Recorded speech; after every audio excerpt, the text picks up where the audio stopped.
Well, in case you're ever in a trivia contest, June, and the question is, what is Cape Cod's oldest bagpipe band? You're going to have an answer because it's the Highland Light Scottish Pipe Band. It has been thrilling audiences for close to 40 years with the great Highland bagpipes and drums. They portray the Royal Army Infantry formed in 1881 that was utilized in World Wars I and II.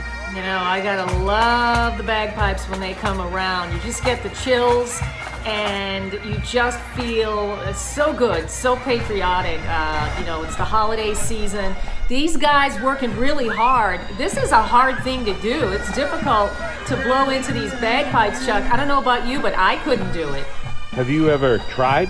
No, I have not, but I heard it's really difficult. Yeah, I have no idea myself. It doesn't look like an easy instrument to play. As a matter of fact, I just began mastering the tambourine. So. Yeah, well, that doesn't really take a whole lot of effort. I mean, anybody can do the tambourine. The bagpipe thing, it's a lot. I mean, you need some lung power. You need to put your whole body into it. You need to be healthy, too.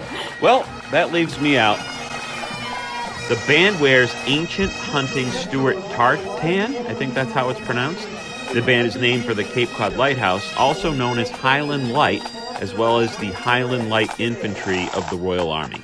You know, June, what's unique to this parade or this experience in 2020 that we're doing right now is that we have cameras set up, never before, on 4 or 5 different locations throughout the parade route. Normally, you would just see this event either being there live and then you would see it wherever you were, or if you were at the reviewing stand and catching it on the community access or wherever they would stream it or air it, and you would just see that perspective. But this is showing from, we saw it before, the pre-game or the pre-ceremony and the setup of the parade. Now we're seeing it from all corners of Plymouth. It's pretty neat. I know, I feel like I am right there. I mean, you've even got a camera down at the feet of the marching bands, and I feel like I want to march. When I was a little kid and I would go to parades, I would just sort of do the little march myself over on the sidewalk all by myself, and my mom would giggle at me, and I would wish that I was part of those marching bands, and I feel that way right now. This is great. That might be the cutest thing I've ever heard. Imagining little June marching away with your baton. Did you have an instrument that you thought might be the... No? I didn't. I just did the march in place. I was like 3 or 4 years old when those big drums came down the street just like this. Oh man, it just made you feel so good. These guys got it together. That's the other thing, Chuck. These marching bands have to practice, and they put in a ton of time to get the synchronicity down and the tempo down and everything, and to be together, and sometimes we take that stuff for granted. So we can tell you're having a good time, and you're going to want to have Plymouth Rock TV all year round, and you can download the channel on Roku, Apple TV, Amazon Fire. You can even get us for your mobile devices like Android and iOS, and you can catch all of the things that you're seeing here in our video on demand section. And don't forget, this December, coming up right after this marathon is over, we're going to be starting our Christmas Spectacular with a lot of great holiday surprises. And you can check out documentaries and films. We have film festivals, great TV shows, amazing things coming your way. So download and enjoy Plymouth Rock TV.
So again, the Ancient and Honorable is a organization that comes and talk about pomp and circumstance in their dress uniforms. I mean, they look like an impressive group coming down the street, and you know, every time I see them, I get blown away at how cool it looks.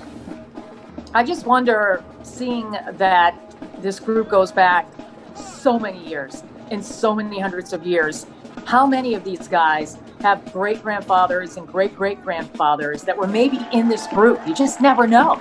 Well, you said it, June. I mean, they've chartered all the way back to 1638, and it's the oldest military organization in the Western Hemisphere, and headquartered right in one of your old stomping grounds, Faneuil Hall, and it's been there. They've been there since 1746. It's the third oldest military organization in the world, after the Pontifical Swiss Guard and the Honorable Artillery Company of London.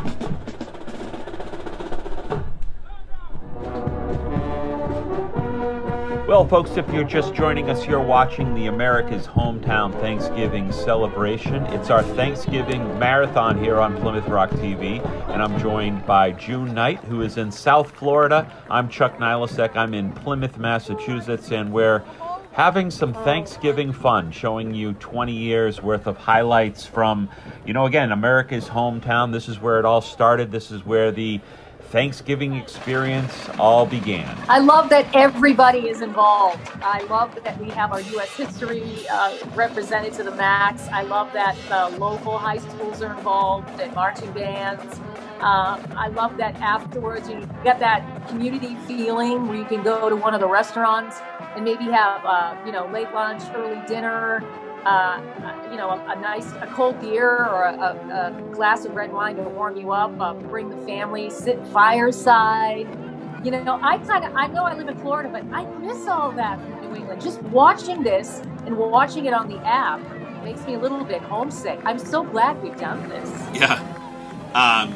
So this is the Mass Maritime Marching Band, but June, if you're a patriotic guy like me, this will really be breathtaking to see. We have one of our cameras across from the Pilgrim Hall Museum right on Main Street in Plymouth, but they're carrying this massive flag, American flag, as it goes down the street. You're going to get a great view of this. Wow, this flag has to take, 20, 25 people to hold it up? Yeah, and sometimes when you see these things flying on these massive flagpoles, they don't look that big from the ground because it's perspective, but then when you see it taking up, that's like a full basketball court right there in the size almost, so maybe a little bit smaller. And they probably have bigger ones, but they weren't able to fit it in the street coming down the road. Mass Maritime is such an important institution in New England history and in Massachusetts history. I know so many people that have gone there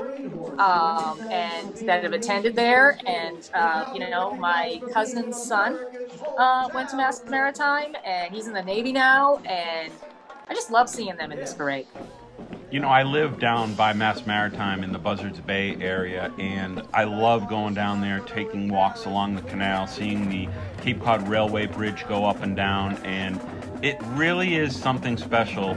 You feel very thankful that we live in an area like this, and there's so much to do, so much history, so many places to see. We have all four seasons, and not to take anything away from Florida down there, but pretty awesome up here. Well, that's the thing. I mean, all of these things and all of these places are in our U.S. history books, and it's the stuff that we grew up to as kids. It's the stuff we've read about, and then you go and you see it, and you're like, yeah, that's it. But it is special to go to a town like this and have the experience and see some of the museums and talk to some of the locals, talk to some of the people that are involved in putting on a hometown Thanksgiving parade like this. Well, it's nice to give a big, warm welcome back to our friends from Connecticut. It's the Connecticut Alumni Drum and Bugle Team from Seymour, Connecticut. And I think we're going to be able to catch some holiday music a little premature, but that's what the Connecticut Drum and Bugle Corps is all about. They're always up for some surprises.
And we are still seeing some of the fabulous marching bands. And now the military. Of course, we've got to have the military in this parade today. I'm seeing, it looks like the Army.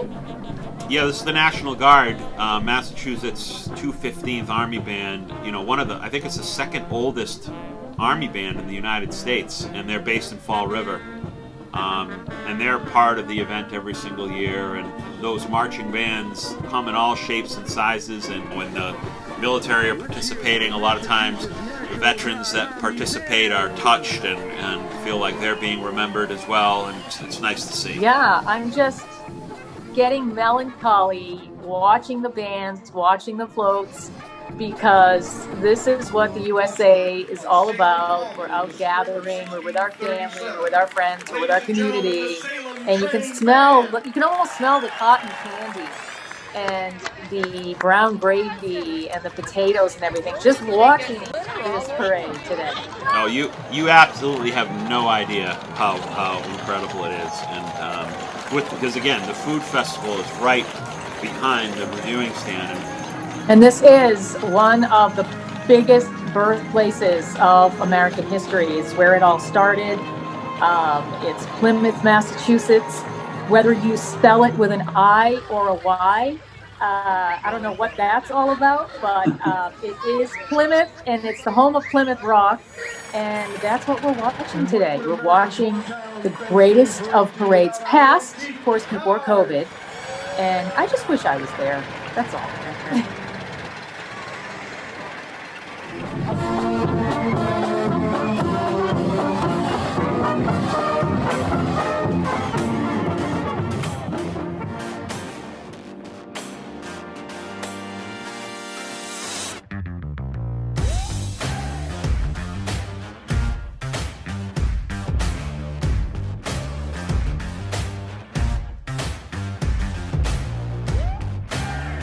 Well, Alice, you know, one of the great things that New England has to offer and what makes it so great is their food. And as you can tell, I indulge in food quite a bit. Food is good. I'm starving right now, so I hope we're going to go eat. Well, as a lot of you can see, we're at the entrance to the New England Food Festival right here on the waterfront in Plymouth. Let me tell you what's going to happen in here. We've got the best restaurants that New England has to offer, all putting their best foot forward with their samplings of, you know, could be chowder or their soups and stews. Wings, maybe, barbecue? Well, I saw that. For that. Hey, well, let's go. All right, here we go. What do we got here? This is our shepherd's pie. That's on our menu year-round. It's a mashed potato with a really heartwarming collection of ground beef and fresh gravy. Here, you hold this while why don't we do that? Definitely. And I'll indulge and see how that works for you. Yep. I'm known as the eater of the group here, so. Holy crud. Right? Fantastic, isn't it? Oh, it's amazing. And is this, do you switch up menu items like when the fall and the winter season? Absolutely. We have our year-round menu that we change up maybe twice a year, and then we also have a local menu that we use as our specials for the week, and we change those up with all local products every single week. This is warms my innards. Yes, it's like comfort food. It makes me feel good. Excellent. And that's what the BBC is all about. And we're going to be coming down doing shows at some of your spots there. Right. Certainly, we wish you all the best with the voting here, and hopefully you win a trophy or two. And it's Cabbie Shack. We have Keith McSweeney and the whole Cabbie Shack crew. And you have won many, many trophies and awards when it comes to chowder, correct? Sure, we have. Life is Great New England is the reason life is great is places like this and the amount of fun that you guys have down there right on the waterfront. Every day, every night, it's fun, it's food, it's fantastic. Okay, so I have, what's this here? This is our new creation that we've come up with, is deep fried chowder. Say that again? Exactly. Hold on. Deep fried chowder. Deep fried chowder? How do you even do that? Who cares? Are you going to tell it? Is there a secret to it? Of course there is. I'm not giving that out. What? How much do I do? That's perfect. Is this a good amount? Just a little bit like So you see that. that? First try. First, right off the bat, I nailed it. And then we do bang, like that. All right. Just I don't want to do too much because I want people to want to go into the restaurant and then get more. And I got the tongs. Grab one of and our I just fried chowder balls. I got a deep fried chowder ball right there, and you put it in there. Yeah. All right. Well, I'm going to take this with me, and maybe I'll grab a couple of chowder balls for the road. Sounds good. All right. Thanks so much. Thank you, Chuck. All right, well, I am here with Chris Vogel, owner of Little Red Smokehouse. I have to tell you, I just tasted one of these wings. It was the best wing, and I am a wing connoisseur. How do you do it? These are our signature smokehouse wings. They start with a cranberry mixed dry rub that we use, and then they're smoked for 4 to 6 hours, and then we finish them off on a fryer later. How do people find you? We're at www.littleredsmokehouse.com. We're also on Facebook at Little Red Smokehouse. All right. Yeah. Thank you very much. Thank you. Happy holidays. Thank you. You too. We are here with 19th century baseball, and these guys are throwbacks. Tell me what you guys do. We play 19th century baseball. Specifically, we play in the 1860s era. It's bare hand baseball. Wow. We play by the 1860s rules. We try and be true to the game and true to the rules of that time. Stuff. All right, well, good luck to you guys. Thank you very much.